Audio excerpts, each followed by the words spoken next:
Hey there guys. My name is Klay and welcome to a video of mine. Today I am going to read Naruto, son of the Sannin, what people would like to call. What if Jiraiya adopted Naruto? Check the description box below to find out more about the creator of this story. But anyways, here I deliver you. Chapter 1: An Unconventional Family. Jiraiya stood in front of the gates of Konoha, contemplating the place that it had been his home for such a long time. That's it, until Orochimaru's betrayal and Tsunade's self-imposed exile made it unbearable for the Toad Sage to continue living there. He never had a permanent home from that moment onwards, hopping from one town to another, doing his research, and having one-night stands with beautiful and easy-to-charm women. He only returned sporadically to pay a visit to his student and friend, Minato Namikaze. It has been 3 months since the latest, and now last, of those visits. They talked about Jiraiya's failed book, the tale of the gutsy ninja, and how Minato wanted to name his firstborn son after the main character of said book, Naruto. In the meantime, Jiraiya wrote his first erotic novel, Icha Icha Paradise, which became a bestseller in no time, engorging his already large bank account. He had been planning to drop by once the kid was born in order to give the newborn some nice gift. In fact, he was on his way to Konoha when a courier ninja arrived and told him about the tragic news, and that his presence was required in the village. Upon reading the letter with all the details, at first he thought it was some sort of tasteless joke, but the letter he was carrying had the stamp of the Hokage's office. And now, just as he stood in front of the gates, he realized it wasn't a joke as he had secretly hoped. Even from the outside, Jiraiya could tell that Konoha had been victim of a devastating attack recently, which was confirmed the moment the Toad Sage walked into the village. The streets were nearly empty. Destroyed buildings left and right. Trails of smoke coming everywhere. The gray sky appeared to reflect the somber and depressing mood the village seemed to be in. Jiraiya hurried towards the Hokage's tower. Hokage's tower Hiruzen Sarutobi was in his former, soon to be his once again, office as he absent-mindedly looked through the window, lamenting the current state Konoha was in. An Anbu appeared behind him. Hokage-sama, Jiraiya-sama is here as you requested, the Anbu announced. The third turned around, and sighed. Tell him to come in, please. As you say, the Anbu said before disappearing in a cloud of smoke. A few seconds later, the white-haired Sannin walked into the office. Hiruzen couldn't help but smile a little upon seeing his old student. Hello, Jiraiya, it's good to see you again, even if it's under such awful circumstances. How was your trip here? Hiruzen said as he sat down on his chair. Not to be rude, but that matters very little now. Is that true, sensei? Are Minato and Kushina truly dead? Jiraiya asked, trying to suppress the anguish of his voice. Yes. Jiraiya averted Sarutobi's gaze, sighed, and whispered a profanity. He looked at his former sensei once again and asked, May I see the bodies? You may, but not now. There are urgent matters we must attend first before you can pay your respects to your student and his wife, Hiruzen gravely said. Matters that concern their son. Their son? Where is Naruto now? Is he okay? Jiraiya asked worriedly. Naruto is fine. He's possibly one of the few people who came out of this unscathed, Hiruzen said. I don't know if I'd call having a demon sealed inside him unscathed, sensei, Jiraiya pointed out. Not to mention that kid just lost his parents. True. Excuse my lack of tact. And to answer your first question, he's downstairs, on the lower floor. A couple medical ninjas are taking care of him. Now, Naruto was the reason I called you here. Because I'm his godfather. Exactly. According to Minato and Kushina's will, they left everything to Naruto. All their physical assets, such their house and other properties, as well as all their liquid assets, which will be managed by his legal guardian until Naruto comes of age.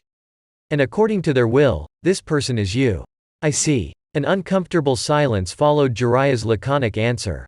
So, do I suppose that you're up to become Naruto's legal guardian and raise him until he's 18? Regardless of Minato's will, we can assign another legal guardian if you refuse. Jiraiya found the offer tempting. He had decided a long time ago that he would never settle down.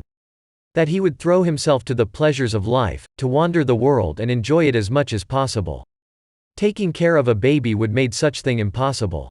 He'd need to stay at a permanent place, more than likely Konoha, since neither sensei nor the elders would allow the Kyuubi out of the village for other nations to take it, and had to prioritize Naruto's needs and well-being over everything else. No, the perspective of becoming a single father was everything but alluring. But then again, if he didn't take care of Naruto, who will? Almost nobody in the village would want to be near Naruto after the Kyuubi's rampage out of fear, and he knew that other people would try to turn him into a weapon, depriving him of a normal childhood. No, he had a moral responsibility towards Naruto. Nobody else would want to take care of Naruto and raise him like a normal child but him. Jiraiya soon would learn how wrong he was. He was about to give his sensei an answer when shouts from outside the office drew both men's attention. "Miss, I'm sorry but Hokage-sama is in a meeting. You can't disturb him now," a male voice said, which Jiraiya vaguely recognized as the Anbu he has been talking to. "Do you know who I am? I'm sure that sensei will make time for one of his old students," a female voice angrily replied, a voice Jiraiya knew too well. "Oh my, I didn't expect her to come here so soon. Or to come at all," Sarutobi said, visibly worried.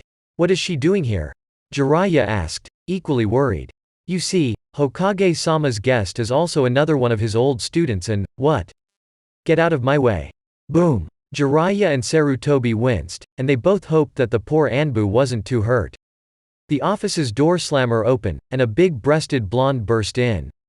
She fixed her eyes on Jiraiya and snarled. She then looked at Sarutobi with rage in her eyes. "Oh Kami, I knew it. You're going to do it. Tsunade, harming my Anbu and breaking into my office like that is not an appropriate thing to do," Hiruzen said calmly. "Oh Kanit, sensei. I came here to stop you from making a huge mistake," Tsunade said angrily. "And that mistake would be leaving a child under the care of this maniac," Tsunade said, pointing at Jiraiya. "I'm fine, Tsunadeheim, thanks for asking," the Toad Sage said in a deadpan tone, earning another glare from his former teammate. "I see. I suppose that you have a better candidate in mind?" Sarutobi asked, intrigued. "You are damn right. I myself would make a much better caretaker than this smut writer." "That's fine, but you don't have any legal base for claiming Naruto's guardianship." "I am his godfather and Minato left Naruto under my care should something happen to him and Kushina," Jiraiya retorted. "Yes I have. Naruto's my family. Yeah, sure. And I am the grandnephew of the Sage of the Six Paths." "It's true, you moron. Kushina was an Uzumaki, just like Mito, my grandmother. I am Naruto's only family, and thus I have a greater claim to be his guardian. While I admit I am no expert when it comes to parenthood, I'm pretty sure that taking care of a baby costs money. Lots and lots of money. And last time I checked, you were hounded by quite a few creditors. I'm aware that Minato had quite some money on his bank account. I can use that to cover Naruto's expenses. Yeah, if you don't blow up on a casino again," Jiraiya angrily said, and turned to his former master. "Sensei, you can't seriously leave Naruto under this compulsive gambler. I do have experience raising children. I've been raising Shizune since she was a little girl, and she turned out fine," Tsunade said before Sarutobi could answer. "Even with my flaws, there's no way I can't be worse than Jiraiya." "Alright, I heard enough," Hiruzen said, raising his voice and slamming his hands on the desk to make his former students to shut up. "Both of you have good points, and I'm sure we can reach a compromise." "What kind of compromise?" asked Tsunade. "Shared custody? Not exactly. It's obvious that you want what's best for Naruto, so why don't you raise him together? You can cover each other's weaknesses, and I'm sure that Naruto will benefit better if he has both of you taking care of him instead of just one of you." "But that means that we'll have to live together," Jiraiya said. He didn't like where this was going. "Yes, of course. But we're not a couple. What the hell are we supposed to do? Pretend that we're a happy marriage for Naruto's sake?" Tsunade protested. "You don't have to pretend anything. If it put your mind at ease, think of each other as being roommates with a couple common interests. Or teammates fulfilling a long-term mission," Hiruzen said, hoping his solution would appease both Sannin. "I don't know if this little meeting didn't made it obvious enough, but Tsunadeheim and I aren't exactly on friendly terms," Jiraiya mentioned. "Yeah, I saw. But there was a time in which you'd take a kunai to the gut for the other. I have faith you'll mend your relationship, at least for Naruto's sake," Sarutobi said. "It's not that easy, sensei," Tsunade said. Hiruzen sighed heavily. "I never said it was easy. Listen, I've been aware of the lives you have been living after you left Konoha, and frankly you had me worried. From what I could see, all what you did is try to run away from your personal demons, indulging in superficial pleasures for shallow comfort. But I can tell that neither of you have been happy, regardless of how much you might try to deny it. We all have lost somebody dear to us. I myself lost my beloved wife and many old friends to the Kyuubi a few days ago. Yet here I am, taking the mantle of the Hokage once again. I'm not saying that we're all the same or that you shouldn't deal with grief, but… How long has it been since both of you left? 6 years? Maybe more? I think it's about time you two start to move on. You can think of this as an opportunity. A new, fresh start. A chance to do something great. Don't you think it's about time to stop wandering around the world aimlessly wasting your lives in vain pleasures, and start doing something productive with your lives again? Both of you want to take care of Naruto. If that's the case, show me that you're worth him. Show me that you're able to not let your demons to get in the way of rekindling your friendship. Show me that the great and powerful Sannin, the ninjas I helped to shape, are still there, instead of the gambler and the pervert before me. A deafening silence followed Sarutobi's speech. Both Sannin wanted to reply, but they just were unable to. They couldn't find the right words. Any words. They glanced at each other, hoping that the other would have a clever reply that would get them out of admitting that their sensei was right, but there was none. Jiraiya sighed in defeat. There was no way out of here. Okay, I'm willing to raise Naruto together. What do you say, Haim? Tsunade had calmed down a bit, and looked just as pensive as Jiraiya. Alright, if this is what I have to do so I can be with my only family. But don't dare to get any ideas. Understood, Tsunade said, pointing an accusatory finger at him. Jiraiya raised his hands in defense. Hey, I didn't say anything. And you'll see that I can be a perfect gentleman. You better be. Then it's settled, Sarutobi said, visibly satisfied, as he stood up from his desk. Now, would you like to see Naruto? They didn't need to answer. Sarutobi guided his 2 former students to a room in the lower floor, in which a teen girl was being instructed by one of the medic ninjas how to hold baby Naruto. At the girl's feet there was a small pig wearing a maroon jacket and a pearl necklace. I see that you're getting to know Naruto, Shizune, Tsunade said when she saw her apprentice. Oh, Tsunade-sama, did you get Naruto's custody? Shizune said, smiling at her. Yeah, more or less, Tsunade replied. More or less. What does that mean? I got joint custody with Jiraiya over here, Tsunade said as he motioned to her fellow Sannin. We'll be living together from now onwards. Oh, you're Jiraiya-sama? The teen girl asked. I'm so glad to meet you. Tsunade-sama told me a lot about you. Shizune, Tsunade shouted. Really? That's nice to hear. And exactly what did she say about me? Jiraiya asked with a perverted grin. Wipe that grin from your face, you pervert. The first thing we're going to do once we settle is to establish a series of rules to make sure we have a tolerable coexistence. You got that? Of course, Haim. You know I'd hate to do something to get on your bad side. That's good to hear. So, shall we move to Minato's old house already? Actually, I don't think that's a good idea, Hiruzen intervened.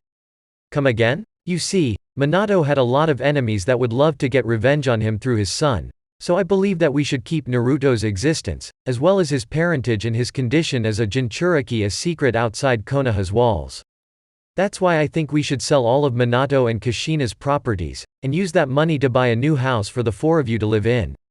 Also, I think that we should give Naruto his mother's last name instead. But sensei, Naruto has the right to know who his parents are. We'd make a disservice to Minato and Kushina's memory, Jiraiya calmly protested. I guess you got a point there, Jiraiya. Alright, for the time being, you can tell Naruto that his parents were powerful ninja who died the night the Kyuubi attacked, but keep their names a secret for the time being. Same goes with the Kyuubi. Sorry sensei, but I have to disagree there as well. You simply can't keep such a thing a secret from him, especially since the rest of the village knows about it already, Jiraiya protested once again. It's for his own protection. How being ignorant to the incredibly dangerous being inside him is going to protect him exactly? Jiraiya didn't bother to hide his skepticism. Listen, I want Naruto to have a normal life. That's what his parents would have wanted. Naruto carries a heavy burden on his shoulders, but he shouldn't be aware of it yet. That's why I'm going to enact a law in order to forbid the Kyuubi from being even mentioned by either ninja or civilians, under penalty of immediate execution. Let me tell you why that's a monumentally stupid idea, Jiraiya replied. Sarutobi couldn't help but feel outraged at Jiraiya's bluntness. Your solution amounts to ignore the Kyuubi. We can ignore it, but that won't make the Kyuubi disappear, and everybody else knows that. Forbidding people from talking about the Kyuubi might protect Naruto to some extent, but it won't make people forget that the Kyuubi is still inside him, nor stopping them from seeing Naruto as a bomb ready to go off at any moment. Even if that's true, how can Naruto have a normal life then? Let's face the facts. Such thing is impossible. Naruto won't have a normal life, Tsunade interceded. Both Jiraiya and Sarutobi turned at her in surprise. Not that that's a bad thing, though. Normal doesn't have to mean happy. Jiraiya and I will ensure that Naruto's childhood is as fulfilling as possible. Thanks for backing me up, Haim, Jiraiya said, smiling at her. I'm just stating the truth. But if his generation grows up knowing that Naruto carries the demon fox, it might alter their perception of him and will judge him unfairly. It will be nearly impossible for him to make friends, Sarutobi interjected once again. Tell me, sensei, do you think anybody would let their children near Naruto knowing what he's holding inside? At the very least, with all the facts, the children will be able to judge Naruto by themselves. And if they're unable to differentiate between the prisoner and its jailer, then they aren't worth his time, Jiraiya said. You seem very sure of yourself, Jiraiya. Are you sure this won't backfire? I would be lying if I said I was 100% sure, but I do believe that it is the best option. Let's have faith that the new generation will accept Naruto and won't judge him unfairly. You always drilled into our heads the importance of protecting the next generation. If we protect them, then we can place some trust in them, right? Sarutobi spent a few moments silent, pondering Jiraiya's words. A smile slowly crept his wrinkled face, and soon the old ninja was laughing, much to his students' bemusement. To think that I just had one of my teachings used against me. Yeah, guess that you proved your point, Jiraiya.